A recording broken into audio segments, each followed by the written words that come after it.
Hello, my name is Rex, and this is the New Revolution, the Peaceful Revolution.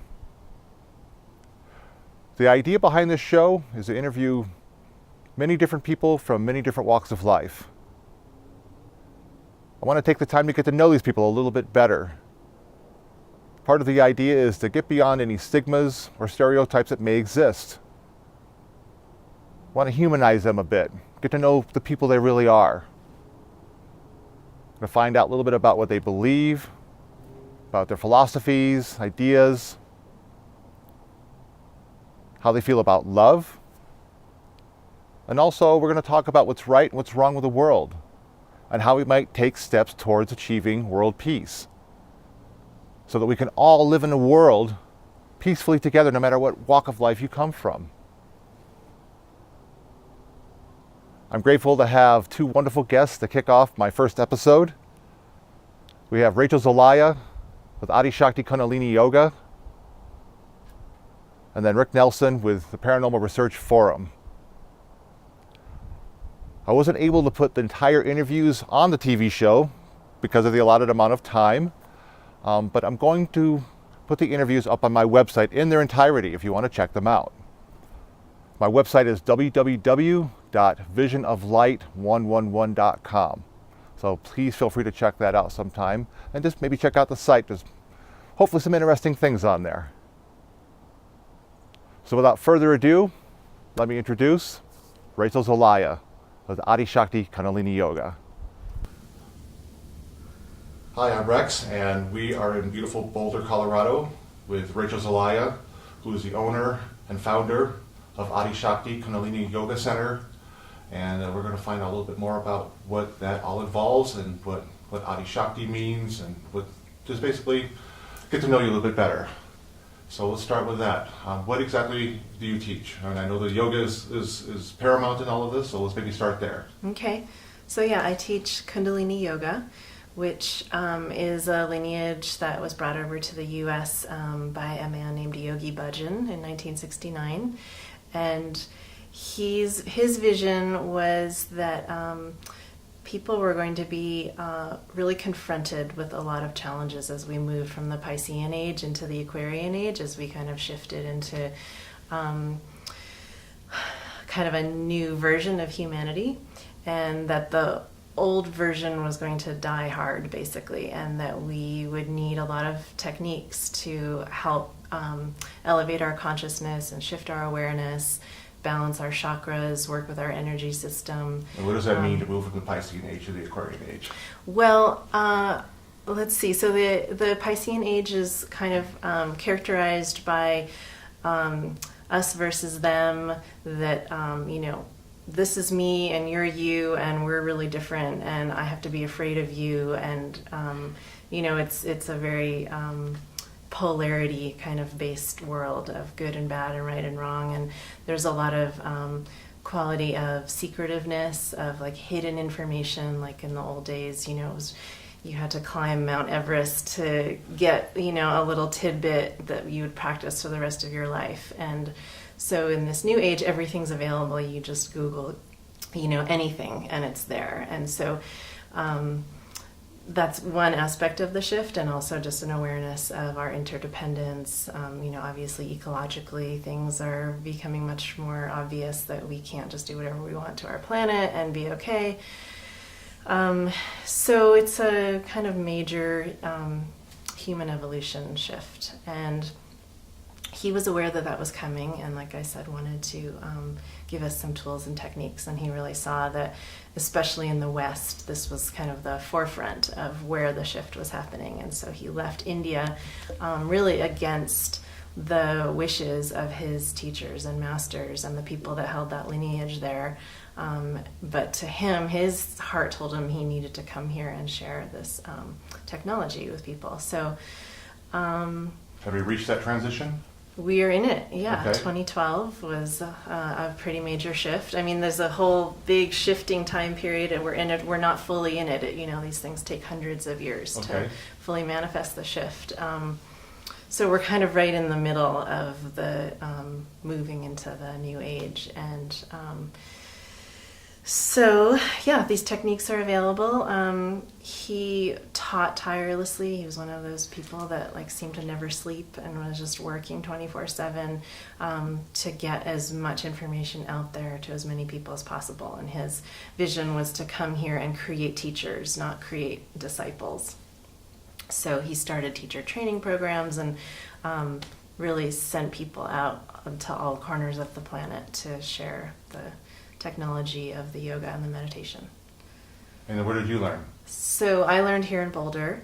There were teachers that live in LA that came to Boulder and taught, I think it was 5 weekends over 5 months. And I've been teaching since 2011. And it just radically changed my life from my very first class that I went to in 2009. And then when I became a teacher, everything shifted for me as well.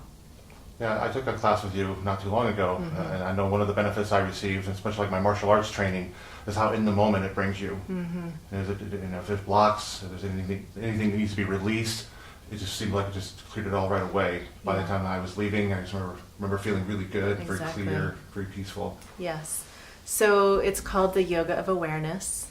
And so just that aspect you mentioned of really being present and aware of more aspects of yourself than we normally are. You know, normally aware of the mind spewing out its thousands of thoughts per minute, or we're aware of the body if we have pain or pleasure, heat or cold, but we're not so aware of, you know, our more spiritual aspects or energetic aspects, our, you know, how our chakras are or are not in balance.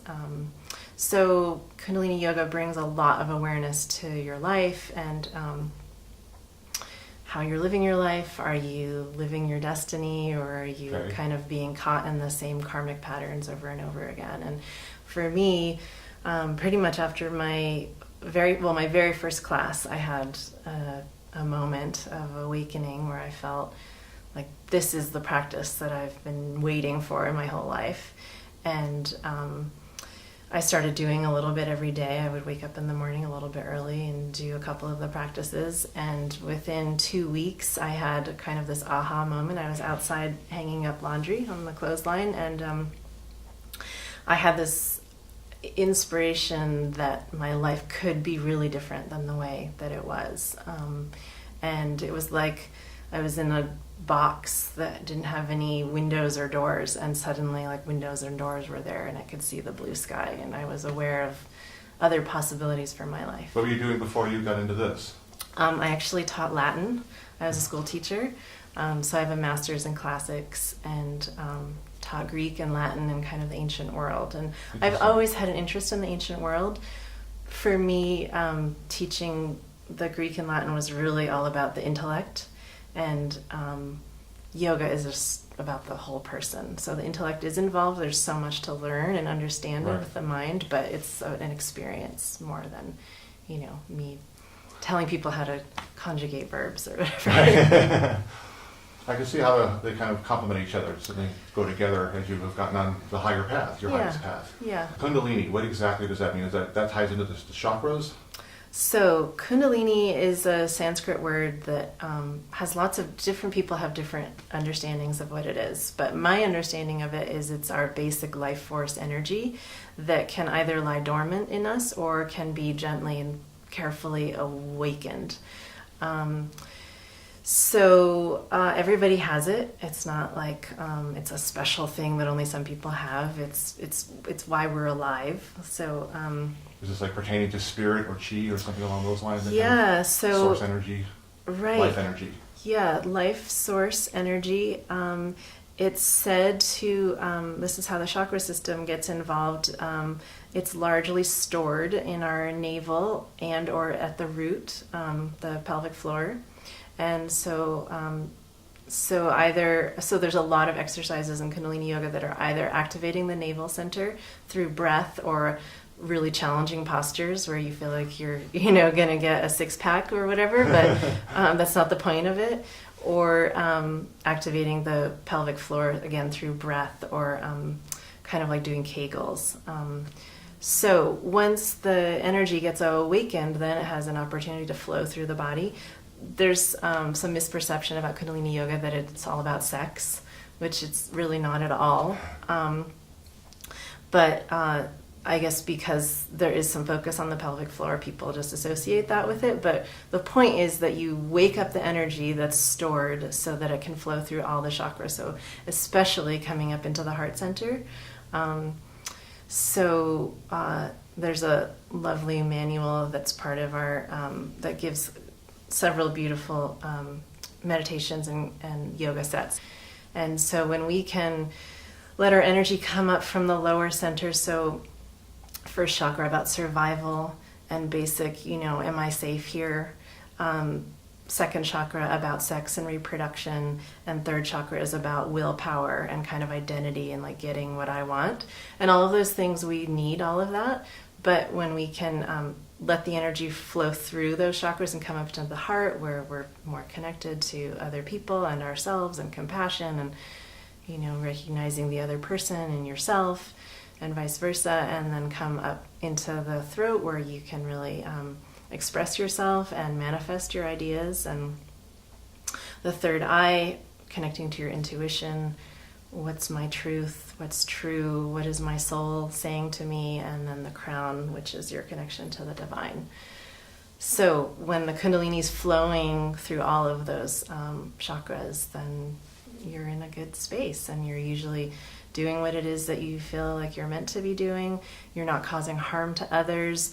You're in a secure place in the world, like you are managing to take care of yourself, and abundance and blessings flow, and you're creative and kind of really manifesting your potential. So there's 7 chakras, is that correct? There's 7 chakras, and then there's the 8th chakra is the field around your body, sometimes called the auric field, and that is definitely worked on through many of the meditations and kriyas that we do. Work on the 7th chakra, or the 8th chakra, which is the auric field. And so a bit about the 8th chakra is it kind of encompasses all the other 7, and it really helps to seal in your own energy, so it's not kind of leaking or getting involved with other people's in a way that's not healthy. So you have a sense of boundary of kind of self and other in a healthy way.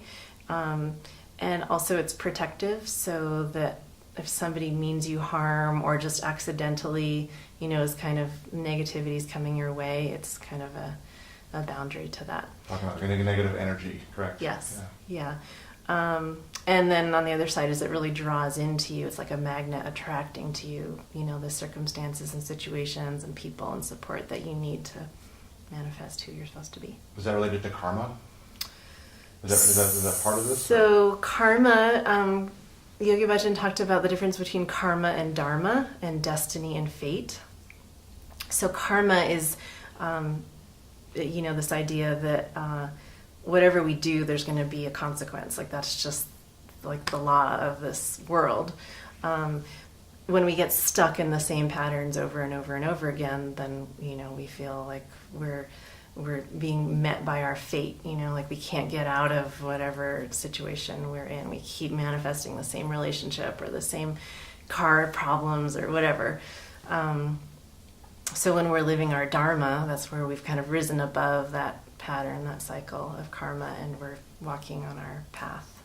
And then destiny and fate kind of fit in there. Fate is, what you get when you're just living out your karma, and destiny is what you get when you're living out your dharma, when you are clear about what your path is, and it's kind of rising in front of you to walk upon. But the dharma piece of it is, in our tradition, a daily practice of yoga and meditation, and that's pretty much not negotiable.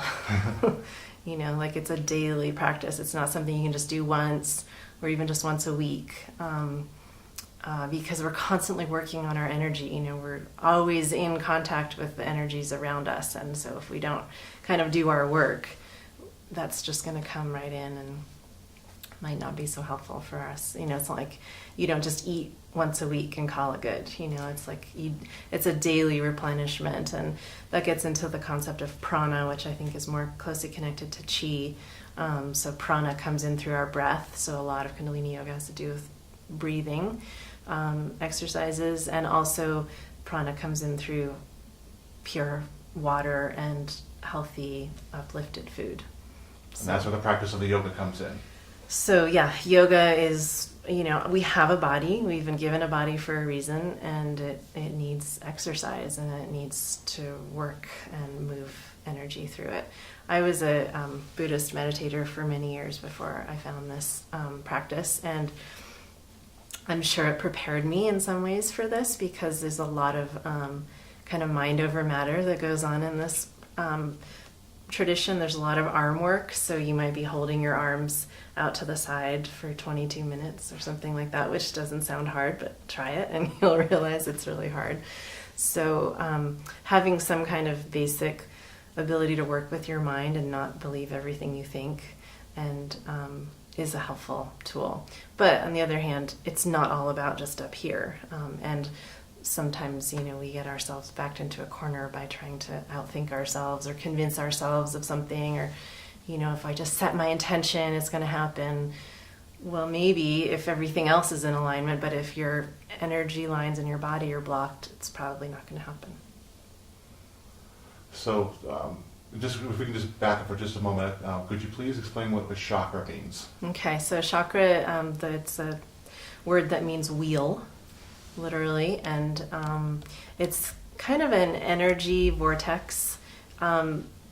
So it's on an energetic level, but it's also connected to the physical body usually through glands or nerve plexuses.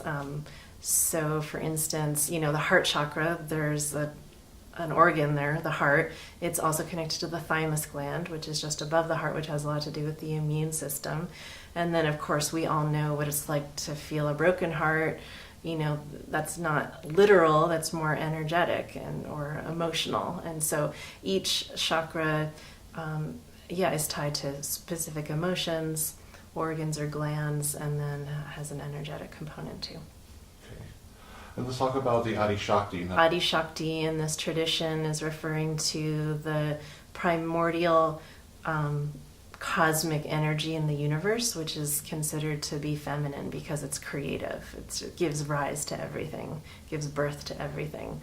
So that's another aspect of the shift in the ages, is that the feminine, which has been largely repressed or denied or abused, for thousands of years, that's shifting, and there's more awareness around, wait a minute, women are people. Who knew? And they have a lot to offer. And Yogi Bhajan said, along with the Dalai Lama, said it's really up to women to save the world. Men have had their chance and haven't been doing such a good job. And it's really about balance, and not just women power and down with men. That's not at all what it's about.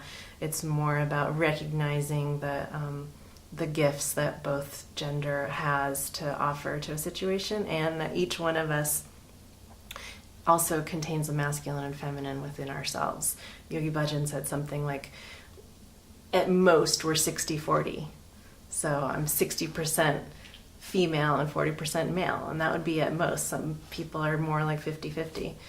So we each, have the masculine or feminine within us, so it's more just allowing that to come more into balance. So the Adi Shakti is just bringing it more to awareness so that the feminine can, more take its place where it needs to be. And so in my work, I work a lot specifically with women. I teach a class that's just for women. Yogi Bhajan had a lot of teachings for women because he was really about it's women healing their own personal pasts as well as the ancestral pasts of that we've carried, and empowering to really manifest who we are and not be living in fear or trauma or commotion, jealousy, competition. There's definitely a wounded feminine that needs healing. So my focus with naming my studio Adi Shakti was definitely about that, and doing women's classes, and I work a lot one-on-one with women to heal and empower themselves. And evolving a little bit, how do you define love? What is love to you? Okay, for some reason that seems like a hard question. How do you define love? Well, it definitely seems to me connected to the heart chakra. I've experienced love in different ways. It sometimes feels like lava, like volcanic lava that's like spreading out and is actually kind of destructive. Like that kind of passionate, fiery love that doesn't usually last that long and is usually more about oneself, like getting one's own needs met versus being available for another person.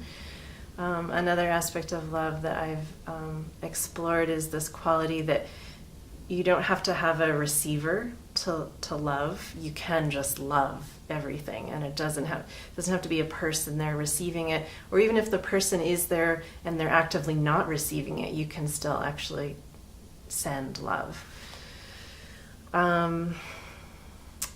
So Yogi Bhajan talked about there's several different kinds of love, and the kind of highest form is a love that comes just completely from service, of wanting to be of service to the universe. And it's neutral too. It's not like, well, I'm going to love you but not you. And so it has a lot to do with kind of just open-hearted acceptance of what is as it is and letting energy flow through the heart. It sounds like kind of that divine love. Yeah, divine love, infinite love. I think the term is agape. Is it? Yeah, Prem, P-R-E-M is another version of that. I think, it's definitely an experience and it's hard to put into words. Oh, that's awesome. I appreciate that answer. Mm-hmm. A lot of the show is about how we can take steps towards world peace.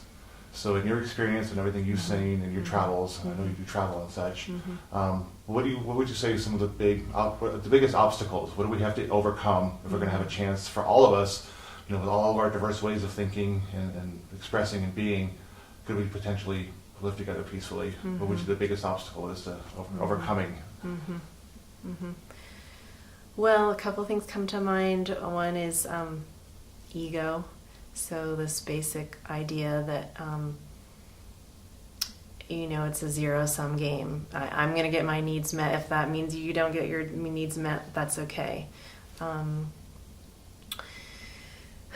whole self versus other. And, the story that came to mind when you asked that question had to do with me going to Liberia, West Africa, and teaching Kundalini Yoga as well as Greek and Latin word roots to young people who had been refugees from a civil war there.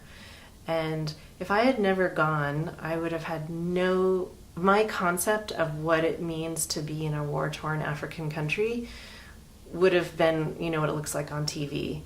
But the fact that I went there and met actual human beings and developed relationships with them and saw that they were incredibly complex and beautiful and challenged and complicated, and that we could talk about the chakras and I could teach them yoga, and we talked about energy, and they loved it. They were so amazed that we could talk about these things, and so still to this day, that was in 2011, I went there, and I still have relationships and friendships with people. So, putting down fear and being willing to engage one-on-one, I think is such a powerful way for the ego to kind of let go of its grip a little bit and see human beings as human beings.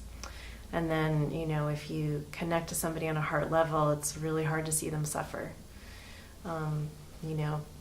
Large masses of, Africans or Muslims or whatever, like, there doesn't seem to be much a connection. And so, well, if they're suffering, there must be some reason, it's not my problem. But like a human being that I know, it's really hard to witness that suffering and not try to do something about it.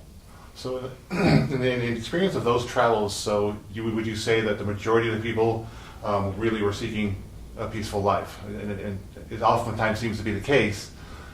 It's just a small few people that make it really difficult for the population. Yeah, right. People that, seem to be power hungry, greedy, selfish, they want all the good stuff for themselves. They don't care about anybody else. It seems to be definitely a big problem.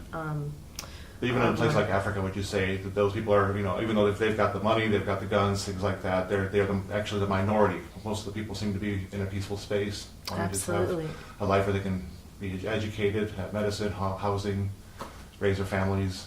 Yeah, just like everybody else. Like everybody else. Yeah, definitely. Most people, just want to be happy and don't, and actually really look down on, the people in power who seem to be greedy and selfish. So in Liberia, where I was teaching, there was a woman president, and when she was elected, there was so much hope that she was going to actually create so much change for the country, and education would be there and poverty would be eradicated. And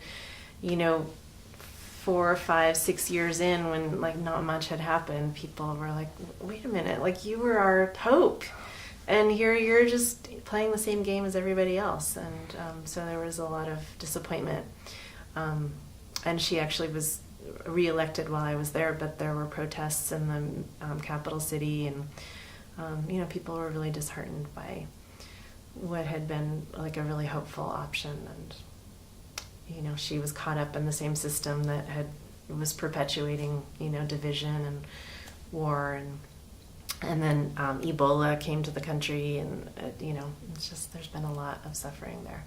So that was really hard when Ebola came to Liberia, and there were people there that I knew and loved living there, and to have to go through worrying about them was really hard.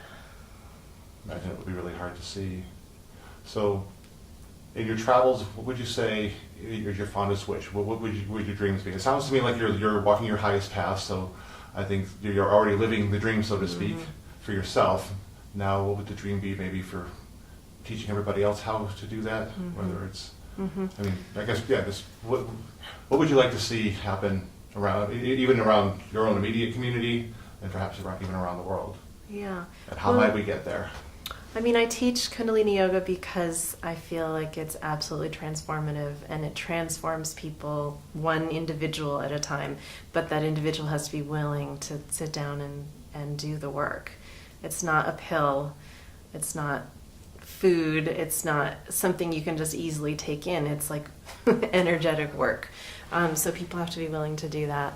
But that's why I teach it, is because when people are willing to do that, they feel and see and experience transformation within themselves and within their lives. So I've found the thing that I think is the most effective at that, and it's just one person, one class at a time. I do a lot of one-on-one work, so we talk about what are this person's particular issues, and then we address those issues through the yoga and the meditation.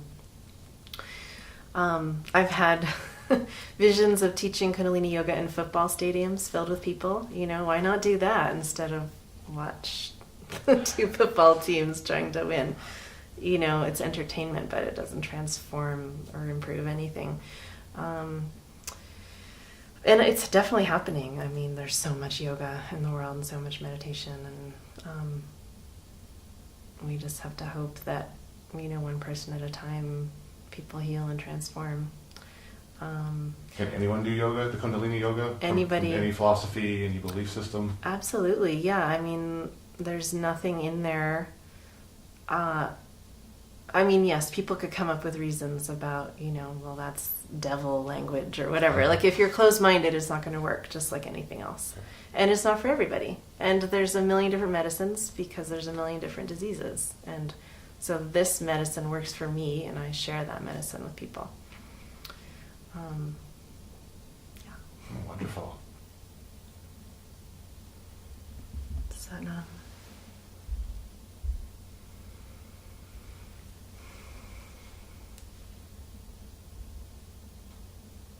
That's wonderful. Thank you so much, Rachel. You're Really appreciate you welcome, taking Rex. some time today, and it's really been an honor to talk with you and share some of your magic. Appreciate that. Thank you. Thank you.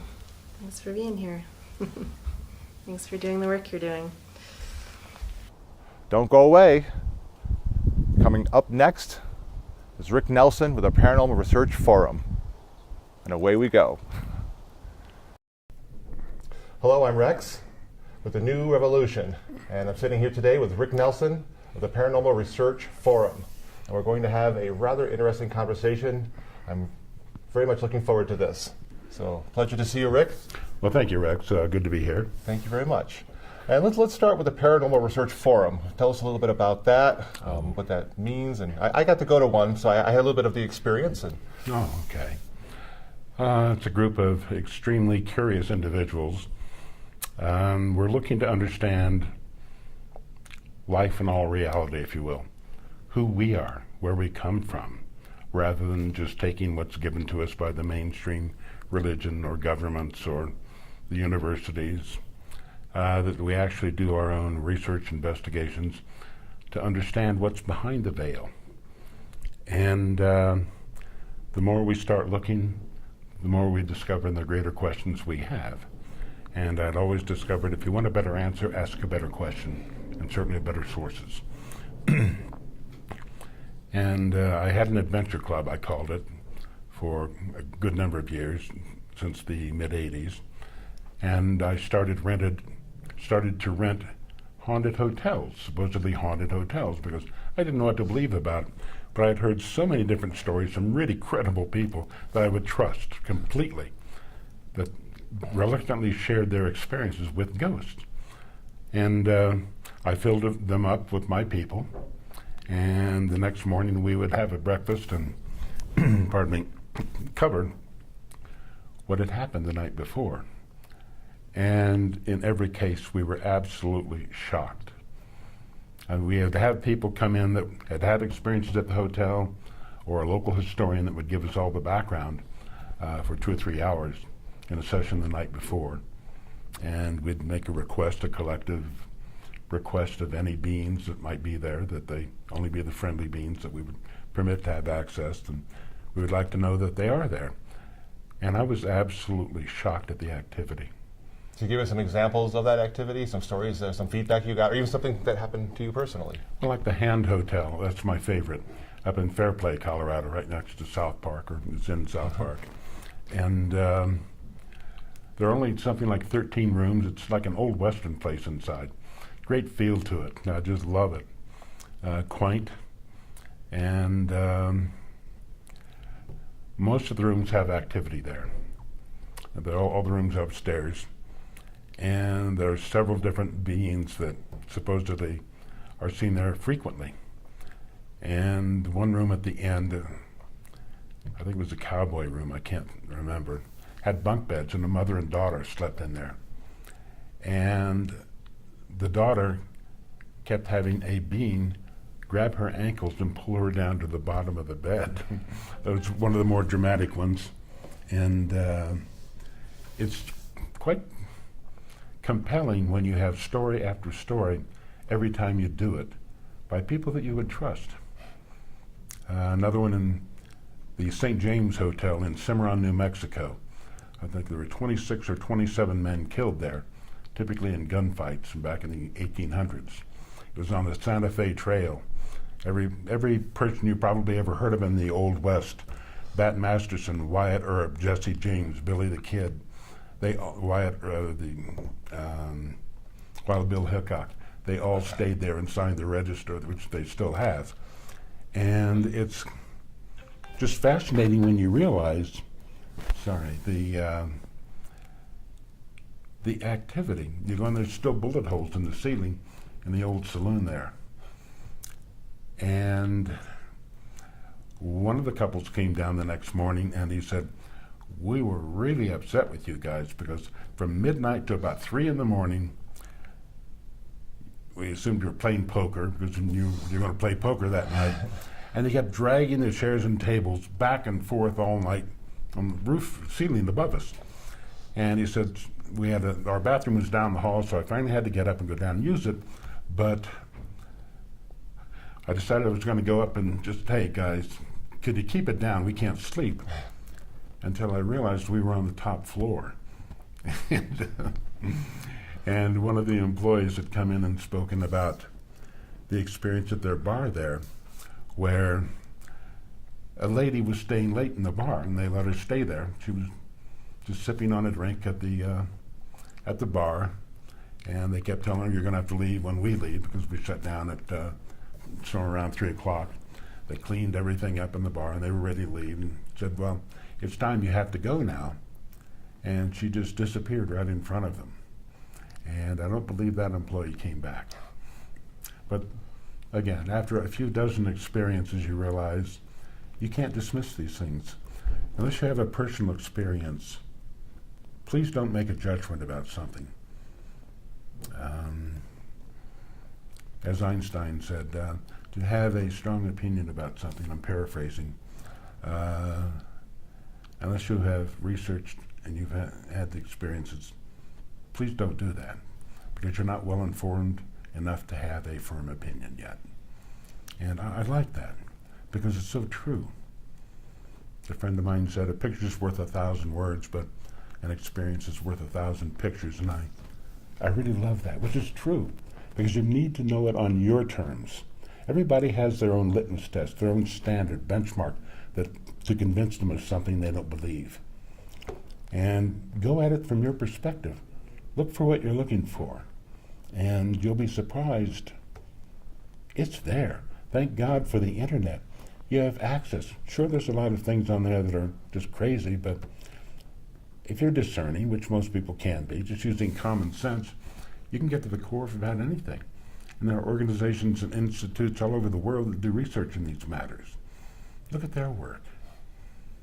And what you start discovering is there are worlds beyond the worlds that we're just starting to understand, be aware of, and interact with. I've always been a skeptic since I was young. I was born in an area of skeptics, and you made fun of everything you didn't know. But I had so many questions, and nobody ever answered my questions in a way that made any sense. They were typically just dismissive or laughing at you because you asked it. But as I got older, I did my own research. When I was 17, I graduated and went into the service. About 2 weeks later, I went into the Navy and went into Naval Air Intelligence. And I got over to Vietnam as quickly as I could because I felt a real need to make a difference in the world, doing whatever I could on the biggest matters I could possibly identify and making the healthiest difference, whatever it is. And at that time I was quite young and naive, but I was convinced it was the war. And what a lesson that was on so many levels. So many levels. I'm still trying to cope with that. I know you've had a lot of stories and experiences with respect to that, not to mention a lot of things that have come out of that experience you've discovered even after the fact. Yes. I'll get back to the paranormal matters. We Sure, can of cover course. any of the surface things later if you like. Yeah, because I want to talk about what you did before getting into Paranormal Research Forum. What kind of what led you into that as well, so we can get into all that kind of stuff. So. Oh, okay. Again, just a deep, deep sense of curiosity.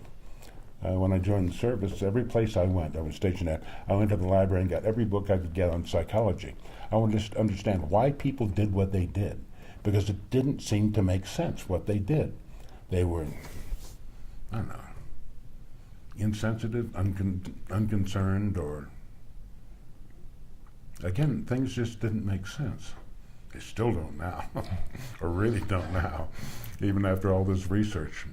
But I just wanted to know. So basically, for everything you, like oftentimes science shows us, for every answer we can find, we end up with many more questions. Right, and I was young growing up. I was in southern Ohio, and I spent most of my time in the woods whenever possible. I'd go out as early in the morning as I could, spend all day there if possible if I wasn't working. And I would climb up in a tree and watch the birds or study the tree for a whole day, or lay down and watch all the bugs in that area for a whole day and figure out what their world was about, why they did what they did, what they were doing. Studying the birds, any aspect in nature. And nature can and will teach you anything and everything you need to know. They are metaphors for all these other worlds I'm talking about. And if you want to learn science, take a look at nature. It's teaching us every moment of every day. Observation is very, very key thing. Well, it is. And mankind is the only being that is completely self-aware and has the ability to change things as dramatically as we do. That's kind of sad and scary. If you take a look at animals, they don't consume more than they need to eat. I did research on happiness around the world. A lot of people have been doing research and looked at it, because what I noticed in the service, whether it's in the Philippines, Guam, Vietnam, and other places, people in those remote areas that had nothing were always the happiest. Always. Their sense of relationship with their families, wonderful. They walked around with smiles on their face that were genuine. You take a look in any, certainly big city, or go to a shopping center, go to the supermarket, take a look on anybody's face. He was smiling. You're lucky to find one. And that's very sad and disappointing that people feel that way about themselves, their life. We're constantly chasing because we're taught to want more all the time, never to appreciate what we have. And that's pretty pathetic. I've discovered that we are nothing more here than a consciousness that has been embedded in a biological form for an experience. We're a fractal of who we truly are.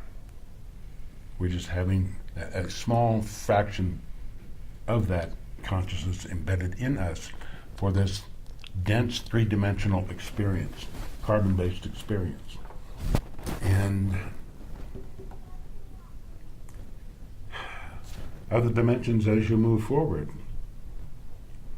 I'm only being shown and taught up to 22 dimensions, and the physics within each dimension that is different. Is that what's applicable, say, to this universe? Because I'm certainly one that's into multiple realities, parallel universes. So, Correct. Okay.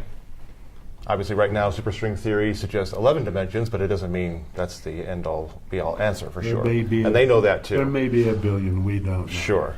And the best answer you will ever get from an expert is, I don't really know for sure.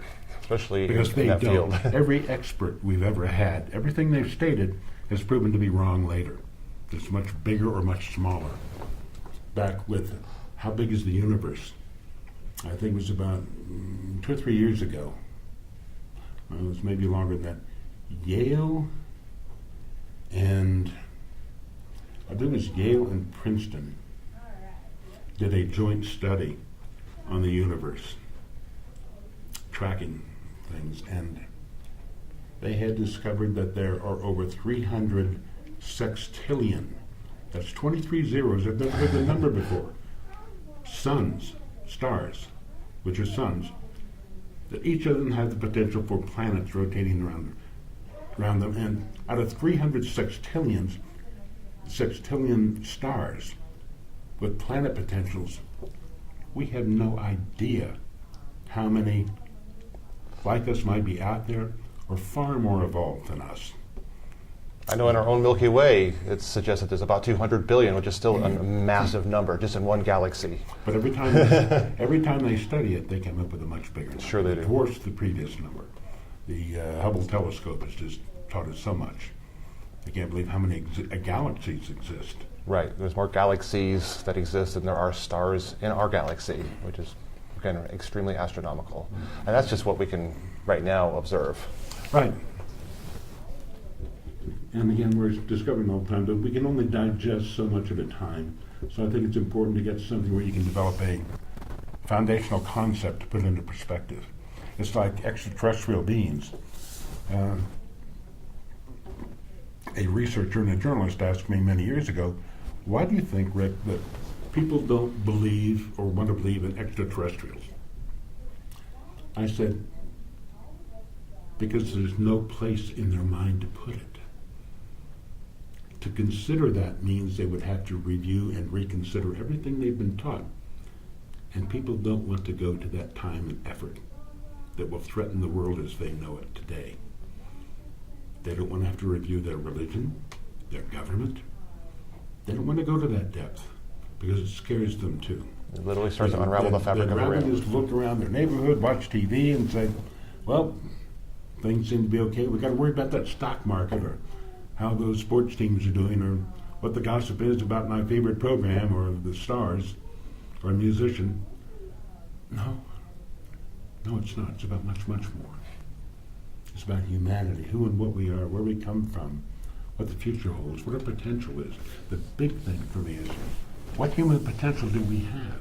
If somebody has an ability to do something highly unique, you have that same ability. So you would say everybody has that ability, potentially. Potentially, yes. Some it's easier for, some a little more difficult, but it's all possible within each of us.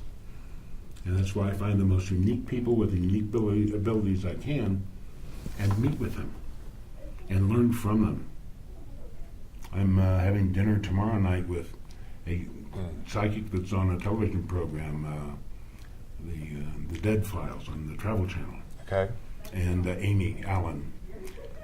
On the show, there's a retired New York homicide detective, and they're presented with a place. She knows nothing about it until she walks into the place there. He goes there in advance and checks out the library, the newspapers, the police department, and all the property in that area and the background on that home and the people there. And she comes in and through her senses discusses what's going on there. I've never been impressed more with any of those ghost groups on TV than Amy Allen. Her capacity is, oh my God. But again, I have questions for her, and I have things I want to share with her that I've discovered. And I love that, though. We both benefit. In your experience, how would you define, say, something like a ghost or apparition? They live in a different frequency. It's like anything in science. We don't seek to exist, we just transform. They're just another form of energy. They're not the physical dense that we are Right. in the carbon-based reality. But they are a consciousness that continues. And but again, that's one of many, many hundreds of learning moments through the course of wanting to discover who we are, how the universe works, how everything happens, and what it's about. And so everything we've been talking about are things that you explore with the Paranormal Research Forum as well, correct? Yes. I've had over 100 speakers in the last more than 10 years now at the forum, and probably over half of them are PhDs. I mean, it's not the woo-woo silly stuff. I really check out my people and make sure that they really know what they're talking about before I will consider. I have a lot of people that want to speak, but I've got a pretty high standard that I keep for who's willing to speak and why, and what I want them to cover. Can you give me some examples of some of your favorite speakers, or maybe just even Yeah. maybe a little diversity of the Okay. types of people you've had? One of them, I'm trying to think of her name right now, it's a French name. But she teaches CEOs around the world how to use their intuition. She works with a lot of law enforcement agencies teaching the officers how to use their intuition, how to develop it further. And I mean, she does high-end work. And Dominique Sorel, that is her name. And but anyhow, I'm fascinated because she spoke at the forum on the science of the heart. Because I have learned and discovered that everything is communicating in some means. It's a receiver. Our heart is a receiver, a processor, and a transmitter, as well as our brain. But we're only taught about the brain. The brain's programmable. We can program it if we're clever enough, I mean, if we're thinking enough, or it's automatically programmed by television, newspaper. Everything you encounter is programming you all the time. And I've been a certified hypnotherapist for a lot of years, since back in the early 80s. And the subconscious does not know the difference between a truth and a lie. It just layers. And your subconscious is far more powerful than your conscious mind. And it's always there. And you think, well, I can filter that out. No, you can't. You can filter it out at a very superficial level, surface level, but subconscious, you have just programmed yourself one more time. And you keep piling that stuff on, and it's hard to break out of that mode. But anyhow, she was talking about the electromagnetic impulses in the brain and how much greater it is in the heart. The heart dwarfs the brain with its power. And that's where the intuition is. The brain, the intellect in the brain, can do certain things that are pretty impressive. However, it's quite limited by how it's programmed. The heart has no limitation. The heart has access to everything in time and space in history. Everything. And if you'll start looking, the common denominator with people who do amazing things, whether it's through hypnosis, whether it's deep meditation, shaman, all they do is still the mind. That chaos, they stop it. And they allow their connection through processing. And they ask their question, and the answer is absolute brilliant. It is so far beyond anything the intellect will tell you. Because the intellect has so many roadblocks and false belief systems you're trying to fit it into. It just doesn't work.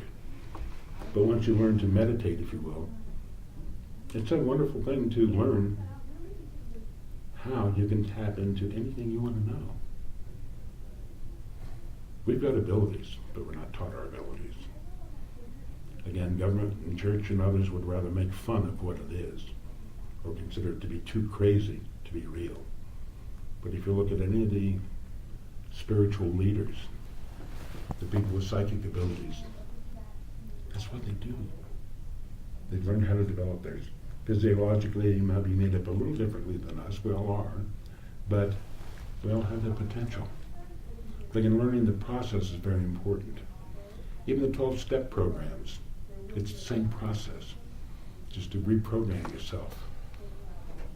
And learning to program ourselves is one of the greatest gifts we're given in life here. Because you can be about anybody you want to be, but you got to reprogram yourself. And getting into talking about the heart, one of the things that I like to get into when I'm talking to folks like you is love. The heart, love is permeating all things, but at the same time, as far as we humans are concerned, that seems to be the focal point. So, what is your feeling about love? What does that mean to you and to your life? That's a really hard one for me. I understand. I grew up out in the country in the Midwest, and I cannot remember one moment where the word love was ever used in our home. Not one. It was not expressed. We had respect and compassion and things, and that was shown by our actions, but love was too strong of a word. It was too powerful. And it wasn't until I was in my late 50s or early 60s before my mom ever said, "I love you." Wow. And that's a big thing. I still can't use that word easily. I think in maybe 3 relationships in my life I used the word love. It's too powerful. It's sacred to me. But that's in that context that when I love someone, I have committed to them for the rest of my life. Right. And that's the deep love for me. Other people throw it around like candy. Love you. I don't know how to respond to that. I can't say, I love you, because I hold that in a special place. Or even a love for humanity, love for Yes, people. I can care about, I can have passion, compassion, and love for nature, love for people in general. But one-on-one is sacred for me. Absolutely.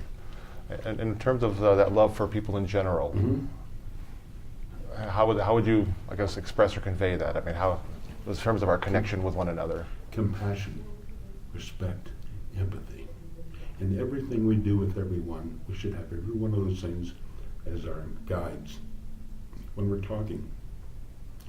Care about the other person, what they're about, what they're interested in, what they're looking for, what their needs are, what they're afraid of, at what level they speak, and communicate with them at that level. And develop genuine relationships and friendships that are deep. I don't have time for anything superficial anymore. I do soup kitchens from time to time. And let me tell you, often when I go, especially if you go during the holiday, that's the only time they get the volunteers for the most part, and it's so busy, but what they have you do is to go sit with the individuals and visit with them while they eat, because they don't have that. That is powerful, let me tell you. You give them value by spending a moment getting to know them and caring about their life and world. They become so self-consumed. I research every day. I go to other cultures on the internet trying to understand what their world is like, what their daily life is like, what's working good for them and what's not, and why, and how can we make a difference? We've got the resources, we can do it. People here in this culture just aren't interested, for the most part. They're just, or let me donate to that charity. Well, look into the charity. Salvation Army, I can't believe they put everything back into the cause. The fellow who heads up the Salvation Army, I don't even think he makes $40,000 a year, where the Cancer Society, the volunteer figurehead, makes literally millions a year. Back about 2004, I think he was making $2 million a year, but it's gone way up since then. And those are no more than talking heads on boards. Well, we're just about out of time. This definitely could easily have gone on all day. For everything he's said, I've had about another dozen questions I would really love to have asked, and a lot of different ways we could have gone with these conversations. And who knows, perhaps we can get lucky and maybe we'll do this again sometime, because there's obviously a lot you have to say and a lot of things I'd love to inquire about. So I would ask you, maybe give a website or a way people could find the Paranormal Research Forum, and maybe a final thought, if you would. I don't have a lot on there. It's paranormalresearchforum.com. If you want to learn about extraterrestrials more, go to the Disclosure Project. I believe it's .org, but one way or the other you'll find it. And Thrive or Thrive Movement, you can find that easily on the internet. And my website, that I don't put that much on there. Mostly it's my monthly speakers, but I do put some data on there. It's paranormalresearchforum.net. And everyone, just, if you could please, just start caring about more things, more people.